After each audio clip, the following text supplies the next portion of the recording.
H. Ray's Curious George and the Pizza Party, written by Cynthia Platt, illustrated in the style of Ray by Mary O'Keefe Young. George was a good little monkey and always very curious. Today, he wasn't just curious, he was excited. So excited, in fact, that he was turning flips and standing on his head. A little girl in George's building had invited him to her pizza party. George had never been to a pizza party before, but he loved parties and he loved pizza, so he knew it had to be good. "George, it's time for the pizza party," said the man with the yellow hat. "Have fun and remember to be on your best behavior."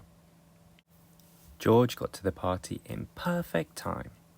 "Hi, George," called out the little girl. But oh, what was all of this? The children were wearing puffy white chef's hats and checkered aprons. George got a hat and an apron too. The best was yet to come. They weren't just going to eat pizza. They were going to make it too. "Everyone will get a piece of pizza dough to roll out and make a special pizza," explained the girl's mother. There were many little lumps of dough. "But first, let's play some games," she said. Everyone went into the living room to play pin the pepperoni on the pizza. Everyone, that is, except George. He was curious about those pieces of dough. George thought and thought. If lots of little pieces of dough were good, maybe one huge one would be even better.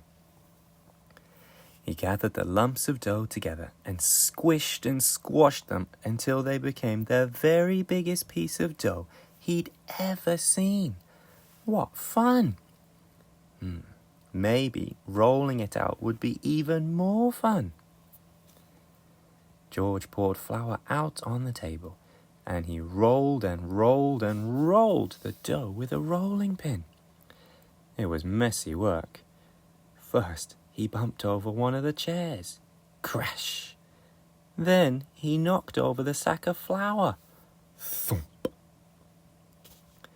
The flour looked like snow lying on the floor of the kitchen. George liked snow, though, so he didn't mind at all. Soon he had gotten the dough nice and thin. But the thinner it got, the further it spread out.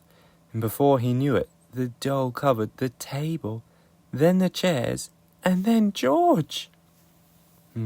Without the flour, it started to stick to everything, including George.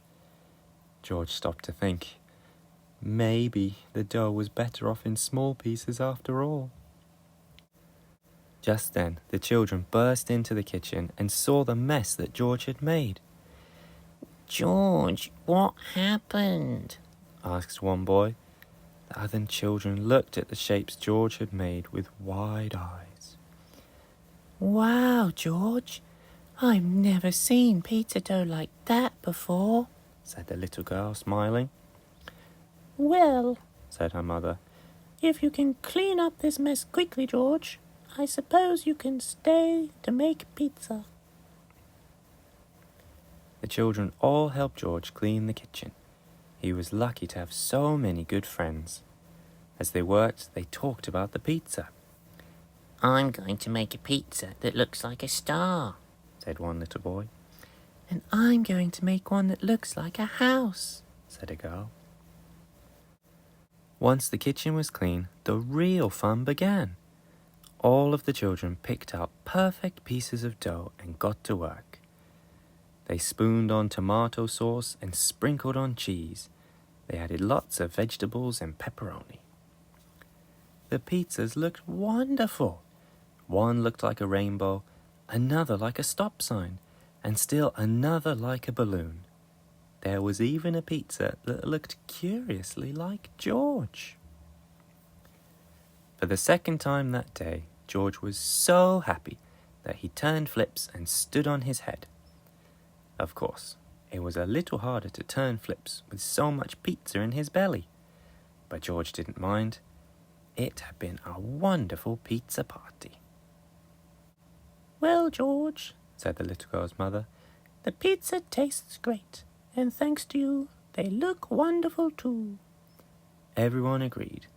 It was the best pizza anyone had ever seen or tasted.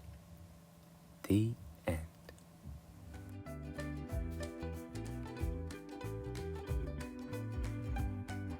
See you next time. Bye.